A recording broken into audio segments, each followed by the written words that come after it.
നമസ്കാരം. ഏവർക്കും മറ്റൊരു അധ്യായത്തിലേക്ക് സ്വാഗതം. 2026 തുടങ്ങിയിട്ട് ഇപ്പോൾ ഒരു മാസം കഴിയാറായി. സത്യം പറയാലോ, ഈ ഒരു ജനുവരി മാസം എന്ന് പറയുന്നത് പലരുടെയും ജീവിതത്തിൽ ഒരു റോക്കറ്റ് പോലെയായിരുന്നു. അതായത് ചിലർക്ക് മുകളിലോട്ട് കുതിക്കുന്ന റോക്കറ്റാണെങ്കിൽ മറ്റു ചിലർക്കാകട്ടെ എങ്ങോട്ടോ ദിശയറിയാതെ പോകുന്ന ഒരു ദീപാവലി റോക്കറ്റ് പോലെയായിരുന്നു അവസ്ഥ. പക്ഷേ ആ ഒരു അവസ്ഥയ്ക്ക് ആശ്വാസമാണ് വന്നു ചേരാൻ പോകുന്നത്. ഈ മാസത്തെ ഏറ്റവും ക്ലൈമാക്സ് സമയത്തിലാണ് നമ്മൾ നാളെ എത്തിച്ചേരുന്നത്. അതായത് നാളെ ജനുവരി 30 വെള്ളിയാഴ്ചയാണ്. കലണ്ടറിൽ വെറും ഒരു വെള്ളിയാഴ്ചയാണ് എന്ന് നിങ്ങൾക്ക് തോന്നുമെങ്കിലും ആകാശത്ത് ഒരു വലിയ വെടിക്കെട്ട് ദിവസമാണ് നാളെ എന്ന് മനസ്സിലാക്കുക. അത് എന്താണ് നാളത്തെ പ്രത്യേകത എന്നതുകൂടി നമ്മൾ മനസ്സിലാക്കേണ്ടതുണ്ട്. അതായത് ജ്യോതിഷത്തിലെ 2 സൂപ്പർ സ്റ്റാറുകൾ എന്ന് വിളിക്കാവുന്ന ഗ്രഹങ്ങളുണ്ട്. ഒന്ന് വ്യാഴം, അതായത് ഗുരുവും, മറ്റേത് ചന്ദ്രനും. അപ്പോൾ ഇവർ രണ്ടും നാളെ നേർക്കുനേർ നിന്ന് കൈ കൊടുക്കാൻ പോകുന്ന ഒരു ദിവസമാണ്. അത് വളരെ സിമ്പിളായി നിങ്ങൾക്ക് മനസ്സിലാകുന്ന രീതിയിൽ പറഞ്ഞാൽ നാളെ ഗജകേസരി യോഗമാണ് സംഭവിക്കാൻ പോകുന്നത്. നിങ്ങൾ ഇപ്പോൾ ഇത് കേട്ടിട്ട് പറയുമോ, പിന്നെ ഈ യോഗം എന്ന് കേൾക്കുവാൻ തുടങ്ങിയിട്ട് ഒരുപാട് നാളായി എനിക്ക്, എന്നിട്ടൊരു ലോട്ടറി പോലും അടിച്ചിട്ടില്ല, ഒരു ഭാഗ്യമൊന്നും വന്നിട്ടില്ല, ഒരുപാട് കേട്ടു മടുത്തു എന്ന് ചിന്തിക്കുന്നുണ്ടാകും. എനിക്കറിയാം, എനിക്ക് മനസ്സിലാകുന്നുണ്ട്. പക്ഷേ നാളത്തെ യോഗത്തിന് ഒരു പ്രത്യേകതയുണ്ട്. ഇതുവരെ നടന്നതുപോലെ അല്ല. ഇത് സംഭവിക്കുന്നത് വായുരാശിയായ മിഥുനത്തിലാണ്. എന്ന് വെച്ചാൽ കാറ്റ് പോലെ മാറ്റങ്ങൾ വരുന്ന ഒരു ദിവസമാണ് നാളെ. അപ്പോൾ നാളെ നിങ്ങൾ ലോട്ടറി എടുക്കണമെന്ന് ആഗ്രഹിക്കുന്നവരുണ്ടാകും, അല്ലെങ്കിൽ ബോസിനോട് ശമ്പളം കൂടുതൽ തരണം എന്ന് പറയാൻ ആഗ്രഹിക്കുന്നവരുണ്ടാകും, അതല്ലെങ്കിൽ എന്തെങ്കിലും വഴക്ക് പ്രശ്നങ്ങളൊക്കെ തീർപ്പാക്കണം എന്നൊക്കെ ആഗ്രഹിക്കുന്നവരും ഉണ്ടാകും. അപ്പോൾ ഇതുമായി ബന്ധപ്പെട്ട കുറച്ച് കാര്യങ്ങളാണ് ഇന്നത്തെ അധ്യായത്തിൽ നമ്മൾ പറയാൻ പോകുന്നത്. അപ്പോൾ വീഡിയോ അവസാനം വരെ കാണുക. കാരണം ഇതിൽ പറയുന്ന ഓരോ രാശിക്കാരും നാളെ ചെയ്യേണ്ട ചില ട്രിക്സ് കൂടി ഞാൻ പറഞ്ഞു തരുന്നുണ്ട്. അപ്പോൾ നമുക്ക് തുടങ്ങാം. ആദ്യം നമുക്ക് നാളെ ആകാശത്ത് എന്താണ് സംഭവിക്കുന്നത് എന്നത് ഞാൻ വളരെ ലളിതമായിട്ടൊന്ന് പറഞ്ഞത്. അതായത് അറിവിൻ്റെയും ഭാഗ്യത്തിൻ്റെയും പണത്തിൻ്റെയും ഗ്രഹമാണല്ലോ വ്യാഴം. വ്യാഴം ഇപ്പോൾ നിൽക്കുന്നത് മിഥുനം രാശിയിലാണ്.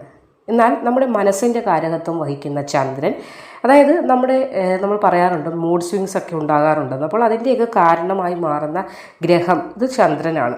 അപ്പോൾ ഇങ്ങനെ വ്യാഴം, ചന്ദ്രൻ, നാളെ ചന്ദ്രൻ ഓടി വന്ന് മിഥുനം രാശിയിൽ കയറുന്ന ഒരവസ്ഥയാണ് സംഭവിക്കാൻ പോകുന്നത്. അതായത് മനസ്സും ഭാഗ്യവും ഒരേ കസേരയിൽ ഇരിക്കുന്നത് നിങ്ങളൊന്ന് ചിന്തിച്ചു നോക്കൂ.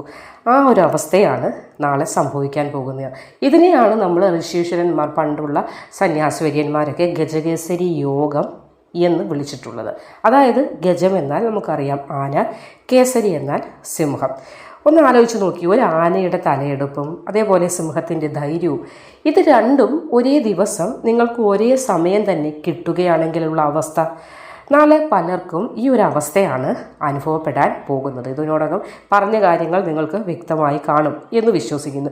പ്രത്യേകിച്ച് നാളെ വെള്ളിയാഴ്ച കൂടിയാണ്, അതായത് ശുക്രൻ്റെ ദിവസമാണ് വെള്ളി. അപ്പോൾ ലക്ഷ്മി ദേവിയുടെ ദിവസമാണ്. അപ്പോൾ ഗജകേസരി യോഗവും വെള്ളിയാഴ്ചയും കൂടി ചേരുമ്പോൾ അതൊരു ഡബിൾ ധമാക്ക എന്നൊക്കെ നമ്മൾ പറയാറില്ലേ, അത് തന്നെയായിരിക്കും. പണം മാത്രമല്ല, പണം വരാനുള്ള വഴികൾ കൂടി നാളെ നിങ്ങളുടെ മുന്നിൽ തെളിയുമെന്ന് സാരം. ഇനി നമുക്ക് കാര്യത്തിലേക്ക് കടക്കാം. അതായത് ആർക്കൊക്കെയാണ് നാളെ ജാക്ക്പോട്ട് അടിക്കാൻ പോകുന്നത് എന്നതാണ് നമുക്ക് മനസ്സിലാക്കേണ്ടത്. ഇവിടെ 12 രാശിക്കാരെ നമുക്ക് 4 ഗ്രൂപ്പായിട്ട് ഒന്ന് തിരിക്കാം. അപ്പോൾ ഇവിടെ മിഥുനം, തുലാം, കുംഭം രാശിക്കാരായ ആളുകൾക്ക് നാളെ വലിയൊരു ഭാഗ്യം വന്നു ചേരുന്ന ദിവസമാണ്. അതായത് ഈ ഗജകേസരി യോഗം സംഭവിക്കുന്നത് നിങ്ങൾക്ക് വളരെ അനുകൂലമായ ഫലങ്ങളെ പ്രദാനം ചെയ്യുന്നുണ്ട്. അപ്പോൾ മിഥുനം രാശിക്കാർക്കാണെങ്കിൽ നിങ്ങളുടെ രാശിയിലാണ് ഈ ഗജകേസരി യോഗം സംഭവിക്കുന്നത്. അതുകൊണ്ട് തന്നെ നാളെ നിങ്ങൾ എന്തു പറഞ്ഞാലും മറ്റുള്ളവർ അത് അംഗീകരിക്കുന്ന ഒരു ഫലം വന്നു ചേരുന്നതാണ്. നിങ്ങൾ മറ്റൊരാൾക്ക് പറഞ്ഞു കൊടുക്കുന്ന ഐഡിയകൾ, അതായത് നിങ്ങൾ ഓഫീസിലായാലും അല്ലെങ്കിൽ വീട്ടിലായാലും എവിടെയായാലും നിങ്ങൾ പറഞ്ഞു കൊടുക്കുന്ന ഐഡിയകൾ മറ്റുള്ളവർക്ക് ഫലവത്തായി മാറുന്നതാണ്. പണ്ട് എപ്പോഴോ കൊടുത്ത പണം കടമായി ഒരാൾ കൊടുത്തതൊക്കെ ആണെങ്കിൽ തിരികെ കിട്ടാനുള്ള സാധ്യത കൂടുതലാണ്. മുഖത്ത് നിങ്ങൾക്ക് നാളത്തെ ദിവസം നിങ്ങൾ കാണുന്ന ആളുകൾ തന്നെ പറയും വല്ലാത്തൊരു തേജസ്, ഒരു പ്രഭ വന്നു ചേരുന്ന ദിവസം കൂടിയാണ്. ഇനി തുലാം രാശിക്കാരുടെ കാര്യത്തിലേക്ക് വന്നാൽ 9ാം ഭാവം, അതായത് ഭാഗ്യസ്ഥാനത്താണ് ഈ യോഗം നാളെ സംഭവിക്കുന്നത്. അതുകൊണ്ട് തന്നെ വിദേശത്തേക്കൊക്കെ പോകാൻ ആഗ്രഹിക്കുന്നവർക്ക് അതുമായി ബന്ധപ്പെട്ട നല്ല വാർത്തകൾ കേൾക്കുവാൻ സാധിക്കും. അച്ഛനുമായി പിണങ്ങി നിന്നിരുന്ന മക്കളാണ് നിങ്ങളെങ്കിൽ നാളെ ഒന്ന് മിണ്ടാനുള്ള അവസരമൊക്കെ വന്നു ചേരുന്നതാണ്. നിങ്ങൾ ആഗ്രഹിക്കുന്ന കാര്യങ്ങളൊക്കെയും നടന്നു കിട്ടും. ഇനി കുംഭം രാശിക്കാരാണെങ്കിൽ നിങ്ങളുടെ പൂർവ്വ പുണ്യ സ്ഥാനം, അതായത് 5ാം ഭാവത്തിലാണ് ഈ ഒരു യോഗം വരുന്നത്. അതുകൊണ്ട് ലോട്ടറി എടുക്കാൻ പറ്റിയ ഒരു സമയമാണ് എന്നും പറഞ്ഞ് എടുത്തു ചാടി എടുക്കണമെന്നൊന്നും പറയുകയല്ല. എടുക്കാൻ താല്പര്യപ്പെടുന്നവർക്കാണെങ്കിൽ ഭാഗ്യപരീക്ഷണത്തിന് പറ്റിയ ബെസ്റ്റ് ടൈമാണ്. മക്കളെക്കുറിച്ചൊക്കെ ഓർത്ത് അഭിമാനം തോന്നുന്ന, പ്രേമിക്കുന്നവരാണെങ്കിൽ വീട്ടിൽ അവതരിപ്പിക്കാനൊക്കെ പറ്റിയ ഏറ്റവും ബെസ്റ്റ് ദിവസം കൂടിയാണ് നാളെ നിങ്ങളിത് വീട്ടിൽ അവതരിപ്പിച്ചാൽ നിങ്ങളുടെ പേരൻസിൻ്റെ ഭാഗത്തുനിന്ന് നോ എന്നൊരു മറുപടി വരാൻ സാധ്യത കുറവാണ്. കാരണം നാളെ നിങ്ങൾക്ക് വളരെ അനുകൂലമായ ഫലങ്ങളൊക്കെ വന്നു ചേരും. ഇനി ഇടവം, കന്നി, മകരം രാശിക്കാർ, ഇവരെയാണ് ഭൂമി രാശിക്കാർ എന്ന് പറയുന്നത്. ഇവർക്ക് നാളെ മോശമല്ല, പക്ഷെ ചില കാര്യങ്ങളിൽ ഒന്ന് ശ്രദ്ധിക്കേണ്ടതായിട്ട് ഉണ്ട്. ഇടവം രാശിക്കാർക്കാണെങ്കിൽ ധനസ്ഥാനത്താണ് യോഗം വരുന്നത്. പണം വരും, പക്ഷേ വന്നതിനേക്കാൾ വേഗത്തിൽ ചിലവായി പോകാനൊക്കെ സാധ്യത കാണുന്നുണ്ട്. അതുകൊണ്ട് നാളെ ഷോപ്പിങ്ങിന് പോയാൽ ക്രെഡിറ്റ് കാർഡ് വീട്ടിൽ വെച്ചിട്ട് പോകുന്നതാണ് ബുദ്ധി. അതായത് നിങ്ങൾക്ക് അധിക ചിലവുകളിലേക്ക് പോകണമെന്നൊരു ചിന്ത, ഒരു ത്വരയൊക്കെ വരാൻ സാധ്യത കൂടുതലാണ്. ഇനി കന്നി രാശിക്കാർക്കാണെങ്കിൽ കർമ്മസ്ഥാനം, അതായത് 10ാം ഭാവത്തിലാണ് യോഗം നാളെ സംഭവിക്കുന്നത്. ജോലി സ്ഥലത്ത് പ്രൊമോഷനൊക്കെ യുമായി ബന്ധപ്പെട്ട ചർച്ചകളൊക്കെ നടക്കാൻ സാധ്യതയുണ്ട്. പക്ഷേ ബോസിനോട് തർക്കിക്കാനൊന്നും നാളെ നിങ്ങൾ പോകാതിരിക്കാൻ പ്രത്യേകം ശ്രദ്ധിക്കുക. അനുകൂലമായ ഫലങ്ങൾ വന്നുകൊണ്ടിരിക്കുന്ന ഈ ഒരു സമയം കയർത്തുള്ള സംസാരങ്ങൾക്ക് പോകരുത്. അവരെന്ത് പറഞ്ഞാലും അതിന് എസ് വെച്ചിട്ട് നിൽക്കാനായിട്ട് ശ്രമിക്കുക. അതായിരിക്കും നാളത്തെ ദിവസം നിങ്ങൾക്ക് ഗുണം ചെയ്യുന്നത്. ഇനി മകരം രാശിക്കാരുടെ 6ാം ഭാവത്തിലാണ് ഗജകേസരി യോഗം സംഭവിക്കുന്നത്. ശത്രുക്കൾ മിത്രങ്ങളാകും. അതായത് നിങ്ങളെക്കുറിച്ച് ഇതുവരെ പല ഗോസിപ്പുകളും പറഞ്ഞ് നടന്നവരാണെങ്കിൽ പോലും നാളെ നിങ്ങൾക്ക് മിത്രമായി വരാനുള്ള സാധ്യത കാണുന്നുണ്ട്. പക്ഷേ ആരോഗ്യപരമായി വയറുമായി ബന്ധപ്പെട്ട എന്തെങ്കിലും ഒരു അസ്വസ്ഥത, ചിലപ്പം ഗ്യാസ് ട്രബിളോ അങ്ങനെയുള്ള ചില ബുദ്ധിമുട്ടുകളോ ഒക്കെ വരാൻ സാധ്യത കാണുന്നുണ്ട്. അതുകൊണ്ടൊന്ന് ശ്രദ്ധിക്കുക. അടുത്തത് കർക്കിടകം, വൃശ്ചികം, മീനം രാശിക്കാർ. അതായത് ഇവർക്ക് ചന്ദ്രൻ നിങ്ങളുടെ ആളാണ് എന്ന് വേണമെങ്കിൽ പറയാം. കാരണം നാളെ ഇത്തിരി സെൻറ്റിമെൻ്റൽ അവസ്ഥയിലേക്കൊക്കെ, ഒരു ഇമോഷണൽ അവസ്ഥയിലേക്കൊക്കെ പോകാൻ സാധ്യതയുണ്ട്. കർക്കിടകം രാശിക്കാർക്കാണെങ്കിൽ ചിലവ് കൂടും. എന്നാൽ അത് കാര്യങ്ങൾക്ക് വേണ്ടിയുള്ള ചിലവായിരിക്കും. ചിലവ് കൂടാൻ സാധ്യതയുണ്ട്.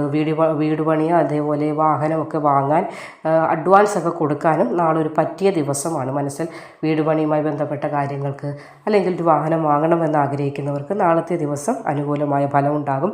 വൃശ്ചികം രാശിക്കാർക്കാണെങ്കിൽ അഷ്ടമരാശിയിലാണ് ഇവിടെ വ്യാഴം നിൽക്കുന്നത്. അത് നാളെ ഡ്രൈവ് ചെയ്യുമ്പോഴൊക്കെ അല്പം ശ്രദ്ധ കൊടുക്കേണ്ടത് അത്യാവശ്യമാണ്. എടുത്തുചാട്ടം ഒഴിവാക്കുക. ചിലപ്പോൾ നാളത്തെ ദിവസം അല്പം വില്ലനാകാനുള്ള സാധ്യത കൂടുതലുള്ളതിനാൽ സംസാരിക്കുന്നതിന് മുൻപ്, ഏത് കാര്യം ആരോട് സംസാരിക്കുന്നതിന് മുൻപ് 2 വട്ടം ഒന്ന് ആലോചിക്കുക. ഇനി മീനം രാശിക്കാർക്ക് 4ാം ഭാവത്തിലാണ് ഈ യോഗം സംഭവിക്കുന്നത് നാളെ. അതുകൊണ്ട് വീട്ടിൽ സമാധാനം ഉണ്ടാകും. അമ്മ അതായത് മാതൃവാത്സല്യം കൂടുതലായി ലഭിക്കാനുള്ള സാധ്യത കാണുന്നുണ്ട്. റിയൽ എസ്റ്റേറ്റ് ബിസിനസ്സൊക്കെ ചെയ്യുന്നവരാണെങ്കിൽ നാളെ നല്ല രീതിയിലുള്ള ഒരു ലാഭം കൊയ്യാൻ നിങ്ങൾക്ക് സാധിക്കുന്നതാണ്. ഇനി മേടം, ചിങ്ങം, ധനു രാശിക്കാർ, തീപ്പൊരികളാണ് ഇവർ. അപ്പോൾ ഇതിൽ മേടം രാശിക്കാർക്ക് ധൈര്യം കൂടുന്ന ഒരു ദിവസമാണ്. സഹോദരങ്ങളുമായിട്ട് എന്തെങ്കിലും പിണക്കം ഉണ്ടായിട്ടുണ്ടെങ്കിൽ അതൊക്കെ മാറി ഒത്തുപോകാനായിട്ട് സാധിക്കും. ചെറിയതായ യാത്രകൾ പോലും വലിയ ഗുണങ്ങൾ നാളത്തെ ദിവസം നിങ്ങൾക്ക് പ്രദാനം ചെയ്യും. ഇനി ചിങ്ങം രാശിക്കാരുടെ കാര്യത്തിലേക്ക് വന്നാൽ 11ാം ഭാവം, അതായത് ലാഭസ്ഥാനത്താണ് ഗജകേസരി യോഗം രൂപം കൊള്ളുന്നത്. ബിസിനസ്സുകാർക്ക് നാളെ ഒരു ചാകര തന്നെ ആയിരിക്കും. നാളെ ഒപ്പിടുന്ന കരാറുകൾ പോലും ഭാവിയിൽ വലിയ ലാഭം, നേട്ടം നിങ്ങൾക്ക് നൽകുന്നതാണ്. ഇനി ധനുരാശിക്കാരുടെ കാര്യത്തിലേക്ക് വന്നാൽ 7ാം ഭാവത്തിലാണ് യോഗം സംഭവിക്കുന്നത്. ദാമ്പത്യം സുഖകരമാകുന്നതാണ്. പാർട്ട്ണർഷിപ്പ് ബിസിനസ്സൊക്കെ നടത്താൻ പറ്റിയ, അല്ലെങ്കിൽ അതിൽ ചില മാറ്റങ്ങളൊക്കെ വരുത്താൻ പറ്റിയ ഒരു ദിവസം കൂടിയാണ് നാളെ. കല്യാണം ആലോചിക്കുന്നവരാണെങ്കിൽ നാളെ നല്ലൊരു പ്രപ്പോസലൊക്കെ വരാനുള്ള സാധ്യതയും വളരെ കൂടുതലായി കാണുന്നുണ്ട്. ഇതിൽ എടുത്തു പറയേണ്ട ഏറ്റവും കൂടുതൽ ഭാഗ്യം നാളെ ലഭിക്കാൻ പോകുന്ന കുറച്ച് നക്ഷത്രക്കാരിൽ തിരുവാതിര നക്ഷത്രമുണ്ട്. അതായത് ഭഗവാൻ ശിവൻ്റെ നക്ഷത്രമാണ്. നാളത്തെ ദിവസം ഒരു വലിയ റിലാക്സേഷൻ തോന്നുന്ന ദിവസമായിരിക്കും. ടെൻഷനുകളൊക്കെ ഒഴിയുന്നതാണ്.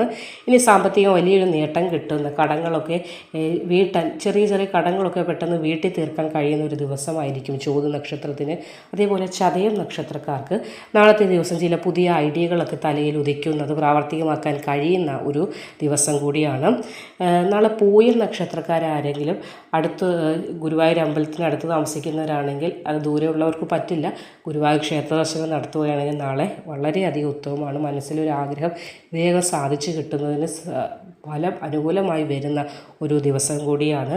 അതായത് ദൂരെയുള്ളവർക്ക് വേഗം പോകാൻ പറ്റില്ല. അതുകൊണ്ടാണ് അടുത്തുള്ളവർ നാളെ ഗുരുവായൂർ അമ്പലത്തിൽ പോയി കൃഷ്ണനെ ഒന്ന് കാണുക, ഉണ്ണിക്കണ്ണനെ ഒന്ന് കാണുക എന്ന് പറഞ്ഞത്. അല്ലെങ്കിൽ അത് അടുത്തുള്ള ശ്രീകൃഷ്ണ ക്ഷേത്ര ദർശനം നടത്തിയാലും മതിയാകും. അപ്പോൾ ഇവിടെ ഈ ഗജകേസരി യോഗത്തിൻ്റെ പ്രഭാവം കുറഞ്ഞും കൂടിയും എല്ലാവരിലും ഉണ്ട്. അത് ഇന്ന നക്ഷത്രക്കാർക്കെന്നല്ല, എല്ലാവരിലും വരും. എന്നാലും കൂടുതലായിട്ട് പറഞ്ഞിരിക്കുന്നത് ഈ നക്ഷത്രക്കാർക്കാണെന്ന് മാത്രം. അതിനെ നമ്മൾ കൂടുതലായി നമ്മളിലേക്ക് എത്തിക്കാൻ എന്ത് ചെയ്യാൻ സാധിക്കും എന്നതുകൂടി മനസ്സിലാക്കേണ്ടതുണ്ട്. ജ്യോതിഷത്തിൽ പറയാറുണ്ട്, ഒരു പ്രശ്നമുണ്ടോ അതിൽ തീർച്ചയായും ജ്യോതിഷത്തിൽ ഒരു പരിഹാരവും ഉണ്ടാകും. പരിഹാരമില്ലാത്ത ഒരു പ്രശ്നങ്ങളും ജ്യോതിഷത്തിൽ ഇന്നോളം ഇല്ല, ഇനിയൊട്ട് ഉണ്ടാവുകയുമില്ല. അപ്പോൾ നാളത്തെ ദിവസം ഒരു പരിഹാരം എന്ന് പറഞ്ഞാൽ പരമാവധി ഗുണകരമാക്കാനായിട്ട് നിങ്ങൾ ചെയ്യേണ്ടത് ₹1 പോലും ചിലവില്ലാത്ത ചില കാര്യങ്ങളാണ്. അതായത് ഒന്ന് ശ്രദ്ധിച്ച് കേൾക്കുക. നാളെ വെള്ളിയാഴ്ചയാണ്, ആണെങ്കിലും വ്യാഴം ബലവാനായി നിൽക്കുന്നത് കൊണ്ട് മഞ്ഞ നിറത്തിലുള്ള വസ്ത്രമോ അതല്ലെങ്കിൽ മഞ്ഞ തൂവാലയൊക്കെ നിങ്ങൾ കയ്യിൽ കരുതുന്നത് ഗുണകരമായിരിക്കും. അപ്പോൾ ഇവിടെ നിങ്ങൾ എടുത്തു പറയേണ്ടത്, ഗജകേസരി യോഗത്തിൻ്റെ ഏറ്റവും ഉത്തമമായി നിങ്ങൾ ഭജിക്കേണ്ടത് ഭഗവാൻ വിഷ്ണുവിനെയാണ്. അതുകൊണ്ട് തന്നെ നാളെ രാവിലെ ഒരു 108 തവണ നിങ്ങൾ കുളിയൊക്കെ കഴിഞ്ഞതിന് ശേഷം ഓം നമോ നാരായണ ജപിക്കുന്നത് നിങ്ങളുടെ മനസ്സിനെ ബാധിച്ചിരിക്കുന്ന ഇരുട്ടൊക്കെ മാറി നിങ്ങൾക്ക് ഗുണകരമായ മാറ്റങ്ങൾ വന്നു ചേരുന്നതിന് സഹായിക്കും. കൂടാതെ നാളെ കുട്ടികൾക്കോ മുതിർന്നവർക്കോ അല്പം മധുരം നിങ്ങളുടെ കൈകൊണ്ട് നൽകാൻ സാധിക്കുന്നതാണെങ്കിൽ വളരെ ഉത്തമമായിരിക്കും. കാരണം വ്യാഴം മധുരപ്രിയനാണ് എന്ന് കൂടിയുണ്ട്. അതുകൊണ്ട് തന്നെ മധുരം കുഞ്ഞുങ്ങൾക്ക് ഒന്നുകിൽ പായസമൊക്കെ വെച്ച് കൊടുക്കുക, അല്ലെങ്കിൽ കുട്ടികൾക്ക് മിഠായി വാങ്ങിച്ചു കൊടുത്താലും മതിയാകും. അപ്പോൾ നാളെ 2026 ജനുവരി 30 കലണ്ടറിൽ എന്നും കാണുന്നത് പോലെ വെറുമൊരു ദിവസമായി തള്ളിക്കളയരുത്. നിങ്ങളുടെ ചിന്തകൾക്കും ബുദ്ധിക്കുമൊക്കെ ശക്തി വലിയ തോതിൽ വന്നു ചേരുന്ന ദിവസമാണ്. അപ്പോൾ എനിക്ക് നല്ലത് മാത്രമേ വന്നു ചേരൂ എന്ന് ഉറച്ച് വിശ്വസിച്ചുകൊണ്ട് നാളെ മുതൽ മുന്നോട്ട് ജീവിതം കൊണ്ടുപോവുക. ഈ ഗജകേസരി യോഗം നിങ്ങളുടെ ജീവിതത്തിൻ്റെ എല്ലാവിധ ഇരുട്ടുകളെയും മാറ്റി അവിടെ വെളിച്ചം കൊണ്ടുവരട്ടെ. ജീവിതത്തിൽ നിങ്ങൾ ആഗ്രഹിച്ച കാര്യങ്ങളൊക്കെയും പ്രാവർത്തികമാക്കി തരട്ടെ എന്ന് ആശംസിക്കുന്നു. നന്ദി.